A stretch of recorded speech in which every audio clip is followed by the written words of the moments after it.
भगवान गणेश जी की कृपा के द्वारा घर में सुख समृद्धि का वास होता है महाराज। कल कथा के मध्य में बड़ा सुंदर उत्सव गणेश जी महाराज का जन्म उत्सव। सज्जनों, ये शिव महापुराण है ना, ये कल्प वृक्ष है और कल्प वृक्ष जहां होता है वहां सुख समृद्धि होती है महाराज। कल्प वृक्ष के नीचे आए हुए व्यक्ति को यदि सुख की प्राप्ति ना हो तो जीवन में कहीं भी भटक ले उसको सुख कहीं मिलेगा नहीं महाराज। भगवान के सानिध्य में भगवान की परम मंगलमयी कथा श्रवण करने में सुख की प्राप्ति ना हो और जीवन की वृथा दूर ना हो तो उसकी जीवन की वृथा कभी संसार में किसी भी स्थान पर दूर नहीं हो सकती। जहाँ ये भगवान कल्प वृक्ष है हमारे। मानस में तुलसी ने स्वयं गाया है, रामायण सुर तरु की छाया, दुख भय दूर निकट जो आया।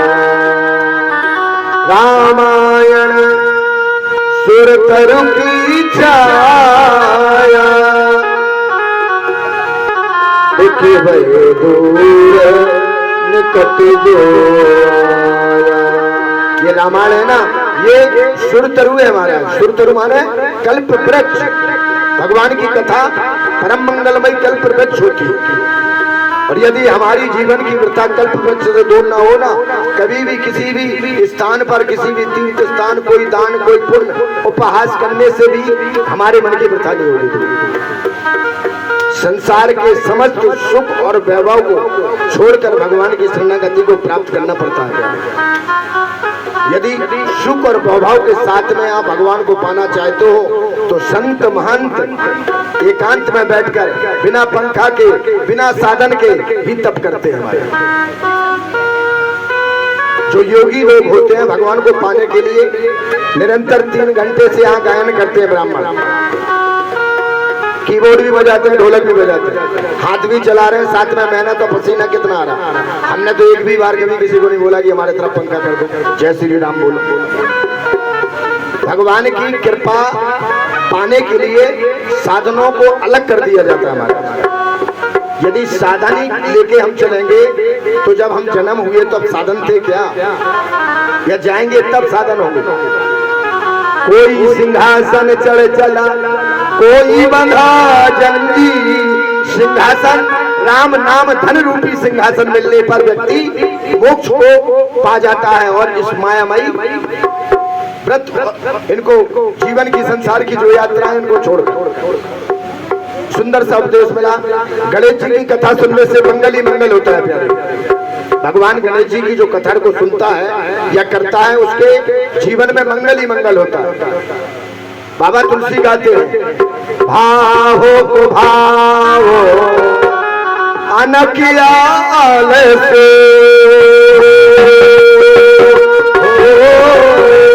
नाम जपत मंगल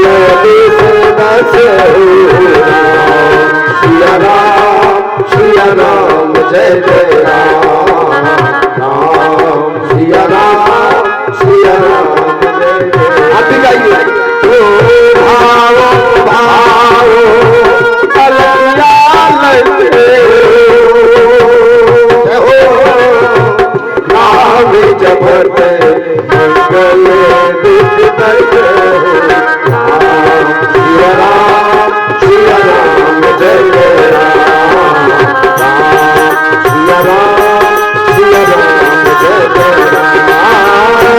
मंगल भगवान अमंगल हारी, द्रवहो सुदर्शन रे बिहारी।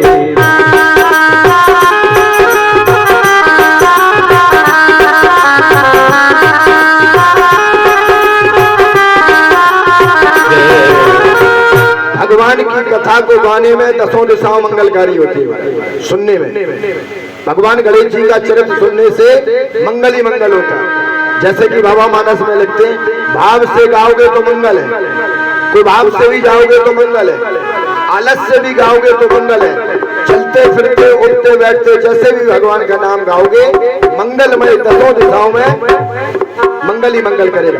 गाओ तो सही, गाने का प्रयास करो। जैसे कि भगवान गणेश जी की कथा से पुत्र की प्राप्ति होती है महाराज,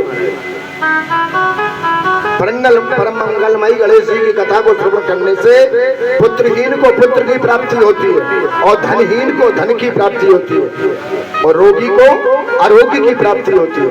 क्यों?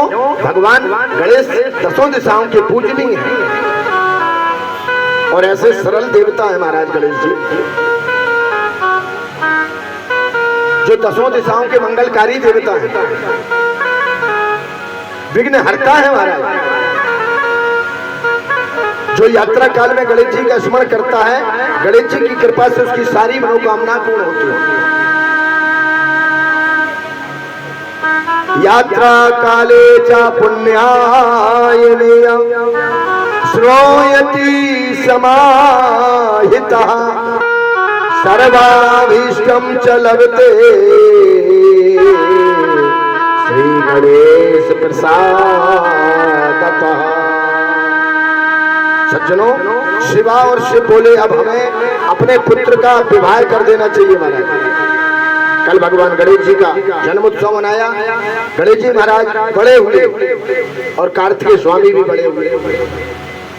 शिव और पार्वती की चर्चा चल रही है, और हर पति पत्नी की चर्चा होती है जब बच्चे लायक हो जाते हैं, और वास्तव में चर्चा करना चाहिए।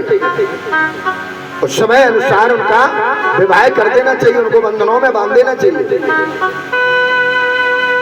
जगदम्बा परम अम्बा मां पार्वती ने प्रार्थना की और शिव जी ने कहा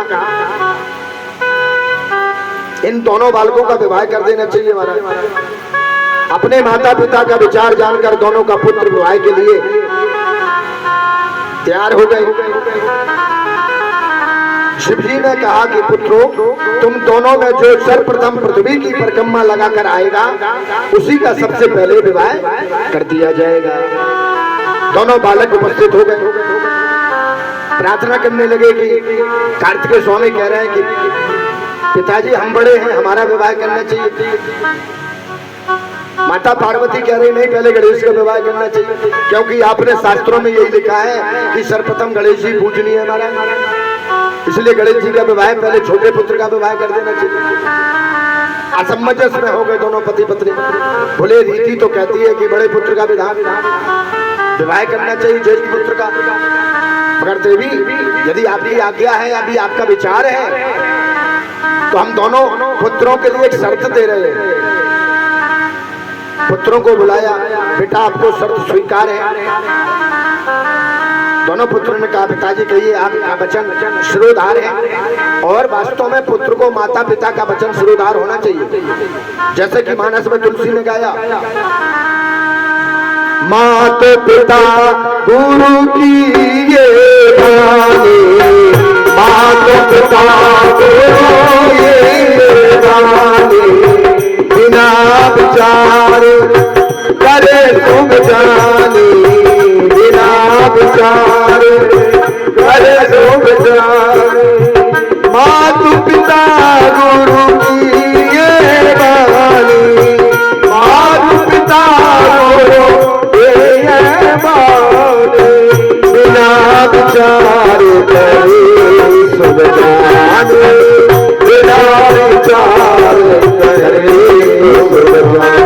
माता पिता और अपने गुरुओं की वाणी पुत्र को बिना विचार कर देना चाहिए, शास्त्र कहता है। सत्य विचार नहीं करना चाहिए। राम जी ने कोई विचार नहीं किया। माता कैकेयी ने कहा कि आपके पिता की आज्ञा है कि आप बलकल वस्त्र धारण करके 14 वर्ष की वनवास किए जाएं। राम जी ने कोई विचार नहीं किया। ये भी नहीं कहा कि हम पिताजी से पूछना चाहते हैं, नहीं। माता की आज्ञा को पाकर राम जी प्रातः काल बलकल वस्त्र धारण करके वनवासी वस्त्र धारण करके 14 वर्ष निकल गए। वही पुत्र है जो माता पिता की आज्ञा का पालन करे। सत्य गणेश जी कार्तिकेय ने कहा कि पिताजी जैसी आपकी आज्ञा है। शिव जी की बात सुनकर महाबली कार्तिकेय ने तो तुरंत पृथ्वी की परिक्रमा लगाने के लिए पिता का आशीर्वाद लिया और अपने वाहन गरुड़ जी पर सवार होकर निकल गए महाराज। और जैसे ही निकल गए तो गरुड़ जी तो वेग गति में दौड़ने लगा और कार्तिकेय स्वामी बैठकर पृथ्वी की परिक्रमा करने के लिए पिता की आज्ञा को पाकर निकल गए महाराज। किंतु बुद्धिमान गणेश जी ने अपने माता पिता की ही विचार किया कि पिता की आज्ञा है और मेरा शरीर बड़ा है, मेरा वाहन गणेश जी का वाहन क्या है? बोलो राधे राधे। गणेश जी का वाहन मूषक, मेरा शरीर बड़ा है, वाहन छोटा है। भैया का वाहन है तेज गति को दौड़ने वाला। यदि मैं परास्त हो जाऊंगा, परिक्रमा के लिए नहीं जाऊंगा और जाऊंगा परिक्रमा के लिए तो मैं भैया के बराबर पर नहीं चल पाऊंगा। मगर गणेश जी अज्ञेय थे, बुद्धिमान थे महाराज। विचार किया कैसे किया जाए,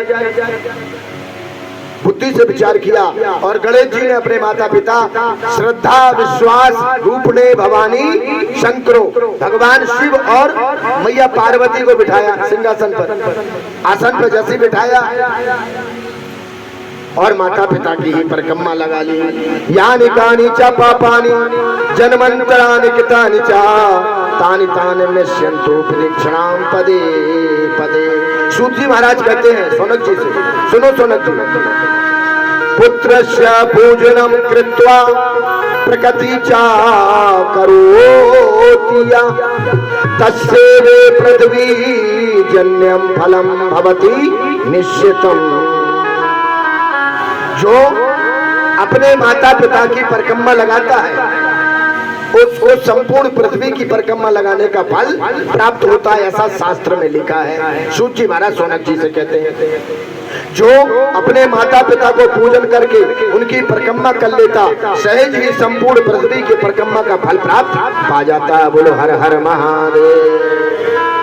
भगवान शंकर प्रसन्न हो गए महाराज और विश्व रूप की सिद्धि पूछा, बुलाया, सन्मुख खड़े हो गए। बेटा प्रसन्न तो हूं मैं तेरे ऊपर, मगर तुमने परिक्रमा लगाई पृथ्वी की कहां, हमने तो देखे। बोले पिताजी एक बात बताइए आप, मैंने शास्त्र में पढ़ा कि जो अपने माता पिता का पूजन करके उनका परिक्रमा करता है उसको चारों धाम का फल और तीनों लोगों का पृथ्वी की परिक्रमा का पूर्ण फल प्राप्त होता है, क्योंकि मात पितृ चरण कमले भ्यो नमः। यदि ये बात गलत है तो मैं पराजय हूं। शास्त्र में यदि माता पिता की कोई वंदना नहीं है तो मैं आपकी बात मानने के लिए तैयार हूं। माता पार्वती ने विचार किया, पुत्र सत्य है ये बात, माता पिता ही सबसे बड़ा गुरु है। माता ही ब्रह्मा है, माता ही विष्णु है, पिता ही शंकर है हमारा। माता पिता ही ब्रह्मा विष्णु महेश है। इसलिए मैंने आपकी परिक्रमा लगा ली। आप प्रसन्न होकर आप मुझे वरदान दीजिए। आपने कहा था जो पृथ्वी की सर्वप्रथम परिक्रमा लगा के आएगा उसका विवाह सबसे पहले होगा महाराज। भगवान शंकर प्रसन्न हो गए गणेश जी, क्योंकि गणेश जी महाराज और हनुमान जी महाराज को ऐसा वरदान है कि अग्निय में जहाँ देवताओं की सोच विश्राम लेती है वहां से गणेश जी हनुमान जी की सोच प्रारंभ होती है। बोलो गणपति महाराज की। हनुमान जी महाराज लंका के लिए गए, देवताओं ने विघ्न डाल दिया परीक्षा लेने के लिए। जामवंत जी ने नहीं बताया था, जामवंत जी ने कहा था केवल आपको भक्ति की परीक्षा लेना है, भक्ति की खोज करके आना है। हनुमान जी अपनी बुद्धि का प्रयोग करके आगे निकलते गए, हर जगह बुद्धि का प्रयोग किया महाराज। इसलिए गणेश जी हमेशा बुद्धिमान है और गणेश जी की जो पूजा करता है उसका बालक भी बुद्धिमान होता है। भगवान शिव प्रसन्न होकर विश्वकर्मा की विश्व रूप की दो बेटियां थी, सिद्धि और बुद्धि महाराज। दो बेटियां नामक तो कन्या थी, भगवान गणेश जी का विवाह उनके साथ कर दिया और करने के बाद समय निकला, उनसे क्षेम तथा लाभ नामक 2 पुत्र उत्पन्न हुए। बोलो गणपति गणेश भगवान की जय। और महाराज जैसे ही पुत्र उत्पन्न हुए और भगवान शिव और पार्वती मैया अपने दोनों पोतों के साथ में शुभ लाभ के साथ में क्षेम और लाभ, क्षेम माने शुभ, प्रसन्न, दोनों का लालन पोषण खिलाने लगे। और गणेश जी अपनी दोनों पत्नियों रिद्धि और सिद्धि के साथ विराजमान सिंहासन पे।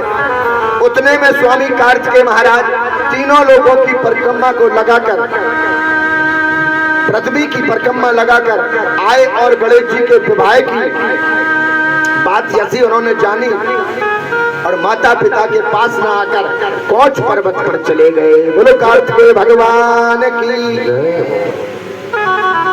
कौच पर्वत पर कार्तिकेय स्वामी का निवास हो गया। पुत्र के वियोग हो जाने पर पार्वती मैया अत्यंत दुखी होने लगी और शिव जी से कहने लगी, स्वामी हमारा जो ज्येष्ठ पुत्र है वो हमसे नाराज है और वो हमारे पास में नहीं आया। आपने तीनों लोगों, 3 पृथ्वी की परिक्रमा देने के लिए बोला था, मगर वो परिक्रमा दे के आया, हमारे परिवार में शामिल हुए, कारण क्या है महाराज? मैया अत्यंत दुखी हो रही थी और उनको सुखी करने के लिए भगवान शंकर स्वयं अंश से कौच पर्वत पर गए और वहां मालिका अर्जुन नामक सुखदायक ज्योतिर्लिंग प्रतिष्ठित किया। और अमावस्या के दिन साक्षात भगवान शिव तथा पूर्णमासी के दिन साक्षात जगदम्बा पार्वती अपने पुत्र से मिलने के लिए वहां जाते हैं। सज्जनों, कार्तिकेय स्वामी अपने परिवार से अलग है, इसलिए भगवान शिव की आदि परिक्रमा दी जाती है। क्यों? भगवान शिव के परिवार से, भगवान शिव से, माता पार्वती से, गणेश से, सभी से नाराज होकर कौच पर्वत पर कार्तिकेय स्वामी का मंदिर बना था, वहीं विराजमान हो गए। इसलिए भक्त प्रश्न करते हैं कि महाराज जी शिव जी की परिक्रमा क्यों लगा जाता है? क्योंकि कार्तिकेय स्वामी नाराज हो गए तो और बोल दिया था, जो शिव भक्त भगवान शिव की पूजा करेगा और मेरे सन्मुख आएगा, मैं उसकी पूजा को खंडित कर दूंगा। हर हर महादेव। इसलिए आदि परिक्रमा दी जाती है। दूसरा भाव ये है कि भगवान शिव के जटा में से गंगा का प्रादुर्भाव है। सज्जनों, गंगा को कोई लांघता है तो भगवान शिव की पूजा खंडित हो जाती है। इधर या कार्तिकेय स्वामी और गणेश जी का सुंदर वृतांत जो मनुष्य सुनता है सज्जनों, वह सभी पापों से छूट जाता है, रोगी रोग युक्त हो जाता है, ब्राह्मण ब्रह्म वर्चसी, क्षत्रिय विजय और वैश्य धनवान सेवक श्रेष्ठता प्राप्त कर लेता है। यह आख्यान यश आयु में वृद्धि करने वाला है तथा संतानहीनों को पुत्र आदि प्रदान करने का फल प्राप्त होता है और शिव लोक का गामी होता है। बोलो शंकर भगवान की जय। ओम नमः शिवाय बोलो, ओम नमः शिवाय, ओम नमः शिवाय बोलो, ओम नमः शिवाय, ओम नमः शिवाय शंभो, ओम नमः शिवाय, ओम नमः शिवाय शंभो।